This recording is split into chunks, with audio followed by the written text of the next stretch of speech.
Et voici à présent un sport original qui nous vient de Polynésie, mais qui se pratique aussi sur les côtes atlantiques, la course en pirogue. Cette fois, il s'agit de relier en plusieurs étapes les Sables d'Olonne à l'Île-Dieu, et les concurrents venus de Tahiti, il faut bien le dire, doivent s'adapter au temps maussade. C'est un dépaysement garanti pour eux, comme nous le montre Sander Rendésadret et Anne Barrier. Dans une mer formée, elles paraissent bien petites. Depuis jeudi, 21 pirogues se débattent dans les vagues de l'Atlantique.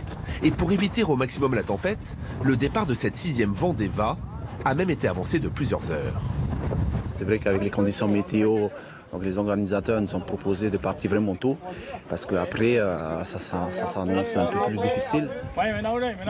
5 heures du matin. Pas question de déroger aux traditions. La prière traditionnelle polynésienne précède la mise à l'eau. Le va, c'est l'autre nom de cette pirogue dont la stabilité est assurée par un balancier unique, relié à la coque par 2 bras en bois. En guise d'échauffement pour les 200 rameurs, la sortie du long chenal du port des Sables d'Olonne. La suite, un parcours d'une 50aine de kilomètres.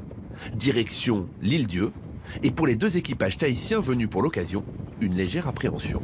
On a l'habitude de ramer dans des eaux à entre 25 et 30 degrés. Là, je crois qu'on a avoisine les 8 degrés. C'est pas du tout comme chez nous, quoi. Rien à voir en effet avec leur lagon turquoise. Ce week-end, il fallait accepter d'être arrosé. Bateaux suiveurs secoués, rameurs rapidement en difficulté. Seuls 3 équipages sont finalement parvenus à boucler cette traversée. D'une heure et demie, on s'est retourné.